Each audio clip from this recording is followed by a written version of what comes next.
Jean-Marie Delot. Voilà. C'est l'histoire d'une rencontre où le décor d'une plage charentaise d'une boîte de jazz de Saint-Germain-des-Prés nous a fait prendre des chemins qui ne sont pas répertoriés sur les cadastres du cinéma et du théâtre. Henri Garcin a rembobiné la cassette de ses souvenirs, ceux qui marquent, ceux que la mémoire déforme, comme le temps abîme les vieilles bobines. Dans son regard, j'ai vu de la gravité, des moments de grâce flotter dans l'air. Parfois, c'est moi qui me suis interrogé. Garcin joue-t-il le rôle d'un acteur qui se fait interviewer, prêt à faire le pitre, ou se laisse-t-il emporter par l'émotion? La vie d'un comédien est comme une maison avec plusieurs pièces. Henri nous a montré la cuisine, sans démystifier les recettes du succès. Il nous a fait visiter le salon où un César ou un Molière de meilleur second rôle aurait pu trôner, parfois la chambre avec le lit défait, mais c'est au grenier que nous avons passé le plus de temps. C'est l'endroit le plus riche avec ses photos jaudies d'acteurs et de metteurs en scène rencontrés. Nous avons dépoussiéré des cadres où les visages restent définitivement jeunes. Par moments, moi aussi, j'aurais eu envie de m'appeler Garcin.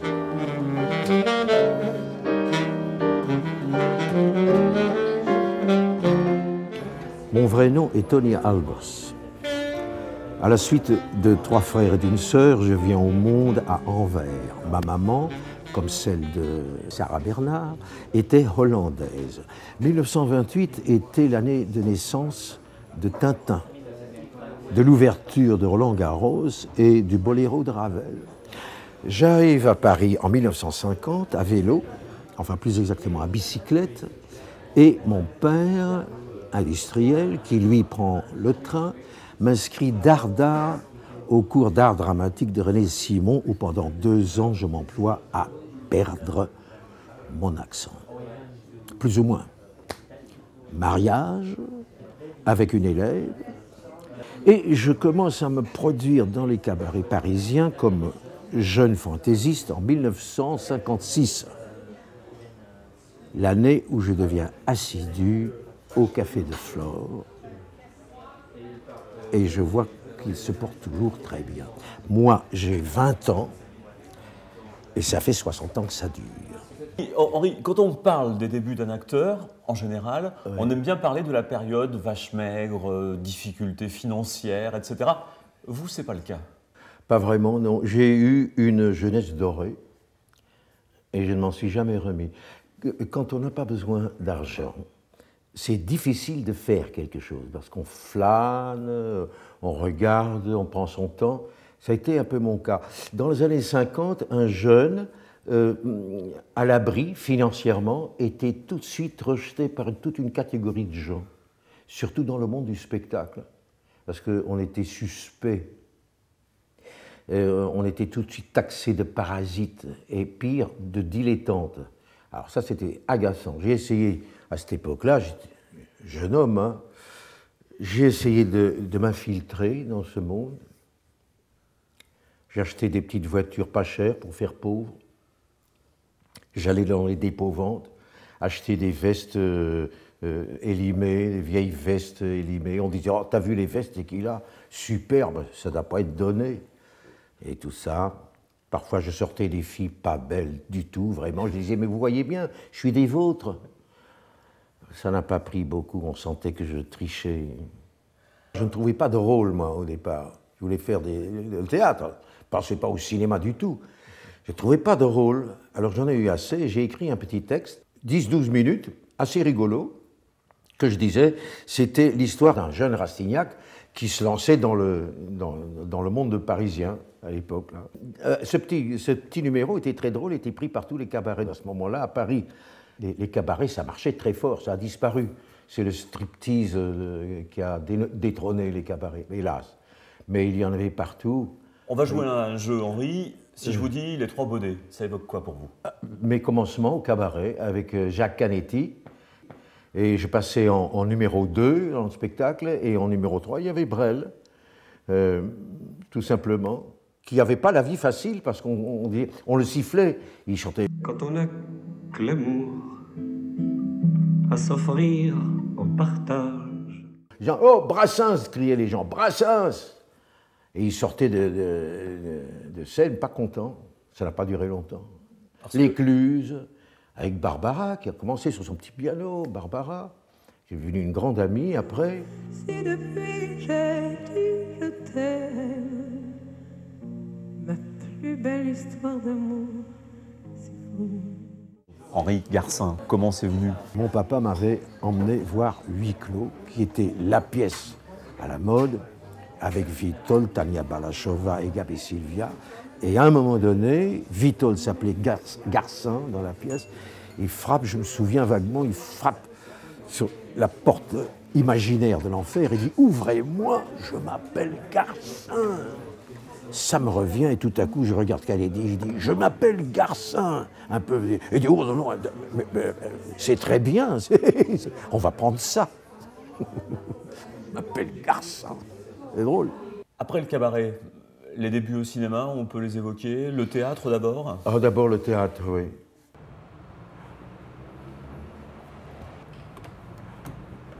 Le théâtre à la Bruyère, L'échappée belle, avec Monique Tarbès, l'inénarrable Monique Tarbès, Romain Bouteille à l'écriture et moi-même qui avait imaginé le spectacle. Entre 1960 et 1970, Paris a connu deux dates. 1965, la création de L'échappée belle, et mai 68. Aujourd'hui, on parle davantage de L'échappée belle que de mai 68. Vous avez remarqué? Dans les journaux, la télévision, les émissions à tout va, L'échappée belle par-ci, L'échappée belle par-là. C'est étonnant. 40 ans après. Oui, c'est étonnant. Il est vrai que le titre est magnifique. Non? Non, non, non, tout le charme des histoires d'amour est dans l'incertitude. Si jamais je me marie, je ferai tout pour l'oublier. Est-ce que tu es absurde? Non, mais non, non, absolument pas, mais je t'en prie, laisse ces sandwichs au concombre. Ils ont été faits spécialement pour tante Auguste. Comment, tu n'arrêtes pas d'en manger? Mais moi, c'est différent, c'est ma tante. Tenir, faut tenir. À moi, les glucides. En attendant, les protides, les lipides. Le tonneau des Danaïdes. Tenir, faut tenir 13 ans de vie conjugale. Mais où sont les feux de Bengale?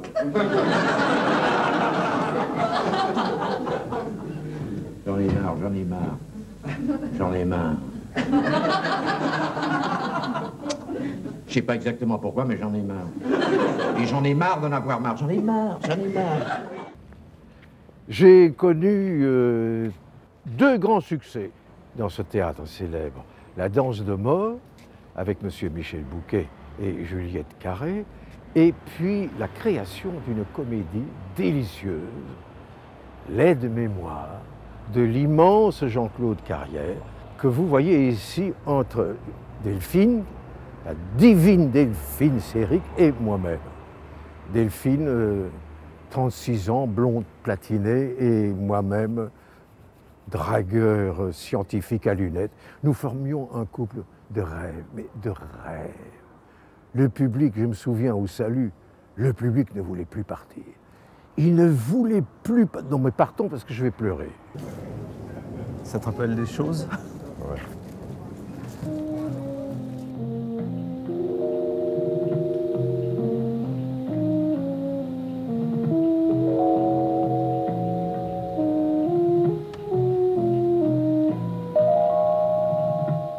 Vous pouvez tout de même comprendre qu'il y a une différence entre coucher avec un fiancé de bonne famille et se faire sauter par le premier venu.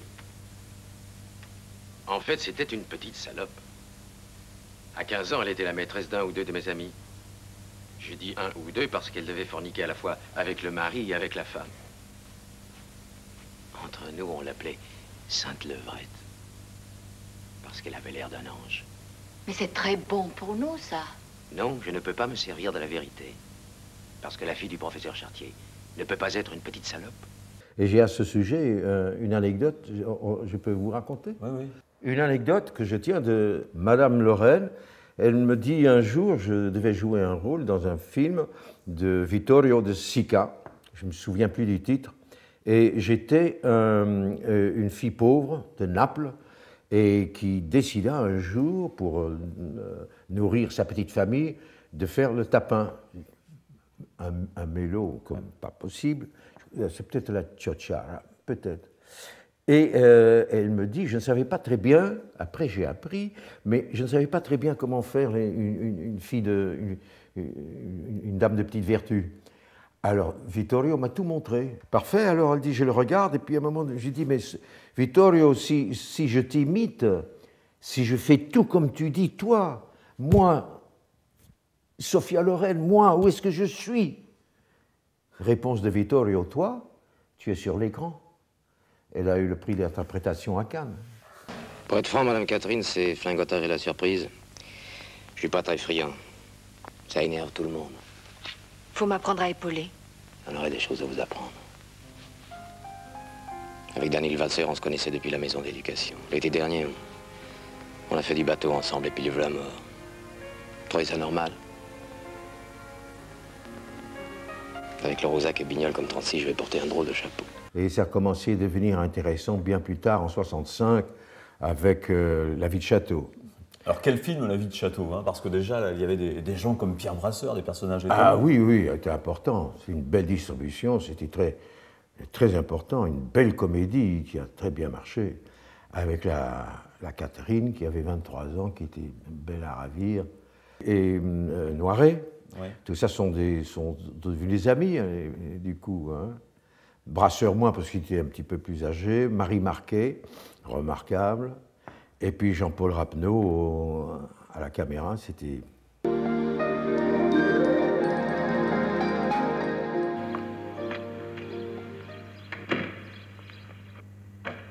Encore vous, sortez! Écoutez, hier soir, il fallait que je trouve quelque chose. Alors j'ai dit n'importe quoi. Je me suis conduit... Comme un mufle. Oui, d'accord, mais enfin, comprenez-moi. C'est la guerre. La guerre, et puis quoi encore? Pourquoi pas le rhume des foins? Fichez-moi le camp. À vos souhaits. Sortez ou j'appelle mon mari. Vous n'allez pas faire ça? Jérôme! Jérôme, viens vite! Jérôme! Jérôme, viens!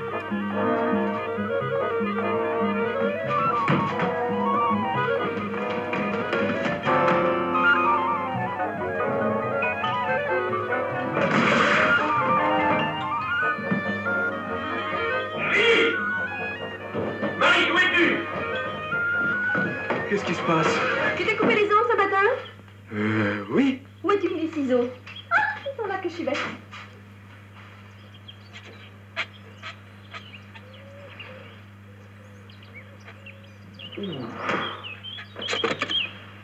Ça, Jim-là, il tiendra pas le coup.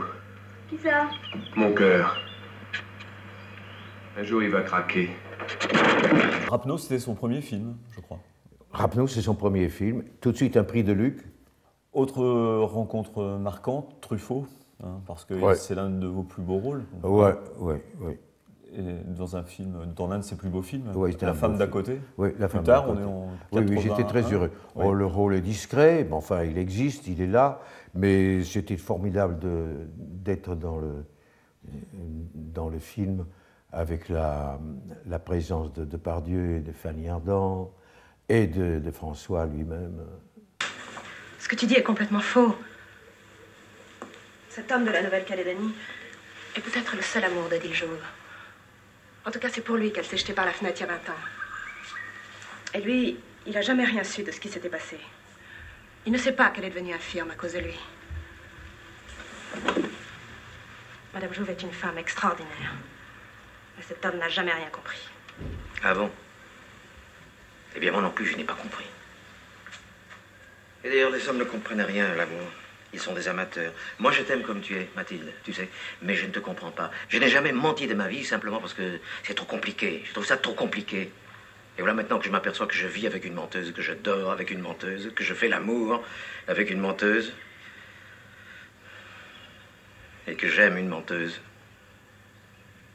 Je vous ai vu quand même SDF dans un superbe film hollandais. Là, on est en plein dans le cinéma d'auteur. La robe, ouais. Un film hollandais, oui. D'un ami, là, qui travaille pas mal en Hollande. Il fait des pièces, il dessine très bien, il fait du cinéma. Alex van Warmerdam, avec l'accent français.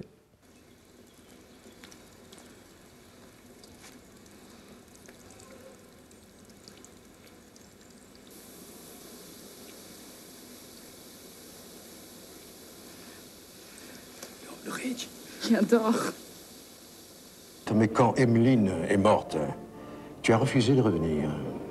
Avec mes 2 fils? Mais je les aurais pris, tes fils. Oh, avec l'argent d'Emeline, c'est d'un goût. Mon mari aussi, tu l'aurais repris? Ah, parce que lui n'a pas eu honte d'épouser une fille sans dot. Bah, évidemment, il était aussi pauvre que toi. Mais qui tu étais, Grégoire? Mais qui tu étais? Mais un va du pied comme les autres, doublé d'un arriviste sans scrupules, c'est tout. Oui, et regarde ce que je suis. Quoi? L'un des plus riches colons de cette île magnifique. Je suis le roi ici. Oui, j'ai tout. Les autres m'envient. Alors vous me dites maintenant, les critiques, ils ont leurs mots, ou les gens, dans les dîners mondains, on parle d'un acteur, on dit il est impeccable. Ah oui, vous avez remarqué ça? Ça, c'est incroyable. Maintenant, en dehors de quelques exceptions, maintenant, beaucoup de critiques dramatiques de cinéma au théâtre sont des journalistes. Alors, ils vont vite. Ils ont on dirait, peu de mots à leur actif. Et alors, pour faire vite, on a des critiques qui ressemblent à rien. On dit d'un tel, Monsieur Daniel Auteuil, impeccable. Catherine Deneuve, impeccable. Et c'est tout. Bon, avant, on parlait pourquoi, l'approche du rôle et comment un acteur. Non, impeccable. Ça se dit, c'est un vocable qui se dit pour un évier bien nettoyé, plutôt, pour des toilettes propres, impeccable, des acteurs impeccables. Henri, il y a donc quelque chose qui a quand même changé un peu votre vie professionnelle. Alors, pas forcément dans le bon sens, c'est quand même Maggie. Quand même, 8 ans. Ah non, ça n'a pas changé ma vie professionnelle. Non, mais vous me dites ça m'a peut-être un peu éloigné du cinéma. Ah oui, oui, oui. Oui, dans ce sens-là. Ouais. C'est un peu cloisonné ce métier aussi, et je le comprends très bien. On disait, des amis, ça me revenait aux oreilles, on me disait, enfin j'ai entendu souvent parler de toi dans les bureaux pour une distribution, on disait Garcin, pourquoi Garcin? Et très longtemps la réponse a été oui, mais Maggie. Et ça, c'est un petit peu le côté cinéma-télévision, ça s'aime pas beaucoup. Ça s'arrange, je crois, en ce moment, peut-être maintenant, les gens vont un peu partout. Mais il y a une dizaine d'années encore, Mais Maggie, en même temps, c'est historique dans l'histoire de la télévision, puisque c'est l'arrivée des sitcoms. La première grande sitcom. C'était la Rolls, le mot n'est pas de moi, la Rolls des sitcoms. C'était Maggie. Je ne regrette pas Maggie, mais bon, ça m'a un peu éloigné du cinéma. Quand je vais à l'église, je ne mets pas de soutane. Pour toi, c'est facile, parce que toi, tu risques pas de te faire draguer, toi. Qui dit que tu vas te faire draguer? Tu n'auras peut-être aucun succès. Eh bien, tant mieux. Et pourquoi je ne leur plairai pas? Mais tu vas leur plaire, ma petite chatte, t'inquiète pas. Et moi, est-ce que je te plais? T'as vu mettre aussi? Quelle soirée, quelle soirée. Dis donc, tu devrais lui mettre du blush et un petit peu d'ombre à paupières. Allez, viens. Laisse faire une professionnelle. Allez. C'est toi. Voilà. Donne-moi ça. Non. Si. Voilà. Si quelqu'un me voit, ma carrière est foutue. Ah bah moi, c'est le contraire. Je vais me faire une nouvelle clientèle. Ferme les yeux. Là. L'autre? Non. Très bien. Allez, un tout petit peu de rouge. Voilà, regarde cette belle bouche. Oh, je n'avais pas remarqué que tu avais une si belle bouche, toi. Voilà, et tu es un autre homme. Oh, pardon, non. Maggie, je t'en prie. Vous n'avez pas commencé à vous crêper le chignon toutes les deux. Oh là là, si ma mère me voit, elle me déshérite. Et là, vous continuez encore, on vous a vu dans des films plus récents, Mon meilleur ami, des apparitions qui marquent un peu... Oui, parce que Patrice Lecomte, j'aime bien Patrice Lecomte, qui m'a demandé de participer. Je connaissais déjà un petit peu Auteuil.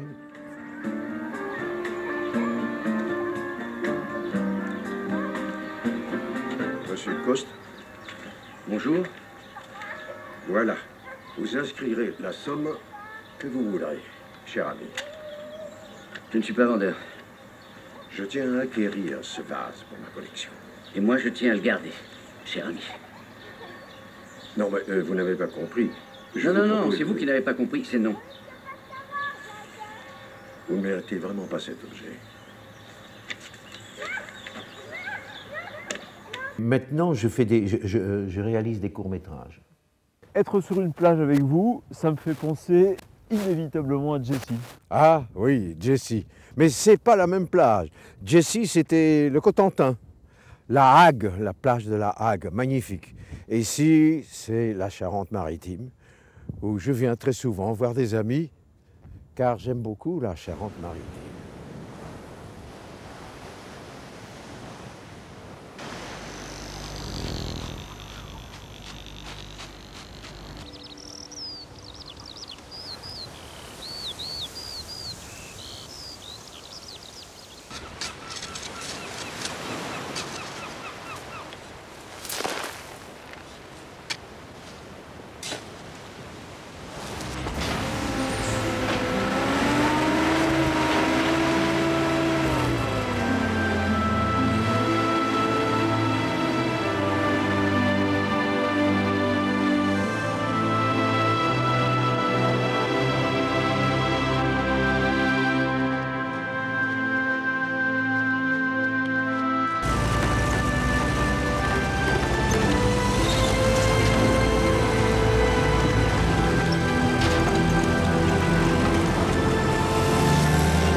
Puis là, j'en fais un autre que je viens de monter, qui s'appelle Best Actor, avec mon ami Roger Dumas.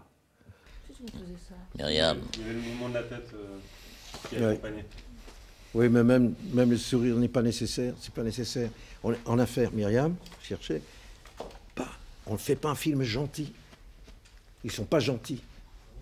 C'est un métier dur. C'est un métier dur. Il est à ses affaires. Myriam, elle compte pas. Ah bon, d'accord. Je vous regarde déjà, quoi. Mais tu te Je suis lèves déjà pas. avec vous. Tu te lèves pas en courant. C'est les gestes qui sont vite. Mais tu ne sors pas en courant. Je vais le faire avec les photos. Mais les Myriam. Myriam. C'est bien de taille à la Myriam. main, s'il te plaît. On va juste faire une prise de son. Ça, c'est on va pas en mal. profiter pour prendre le son en même temps. Bravo. Comme ça, on vous entendra revenir à deux. Ça, Ok. c'est le bonhomme qui... Et tu fais un cinquième. Ouais. Attention. Action. Not too small. Good. Nicole is... Monsieur Knutzak dit que Nicole Kidman est assez grande. Mais ça peut aller. Marguerite Duras n'a jamais joué la comédie, à moins que... Et qui dirigeait bien, très bien les acteurs. Marguerite, j'ai joué son premier film, Détruire, dit-elle.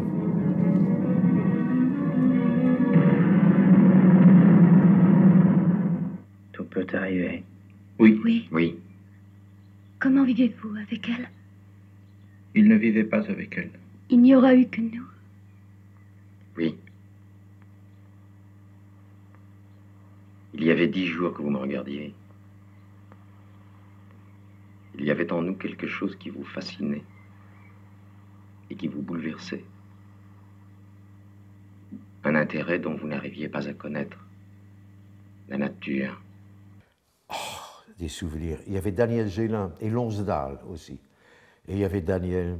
Daniel, il faisait le clap, il le posait et puis il disait son texte. Alors Marguerite, non Daniel, on n'a pas le temps, pas de blague, on n'a pas le temps. Daniel, le temps c'est de l'argent. Oh Marguerite, ça te le tient de Henri Reyre. Henri Reyre était banquier et producteur du film, était sur le plateau. Je n'ai jamais autant ri que pendant le tournage de ce film avec Gélin, qui est un film, un drame social extrêmement grave, n'est-ce pas?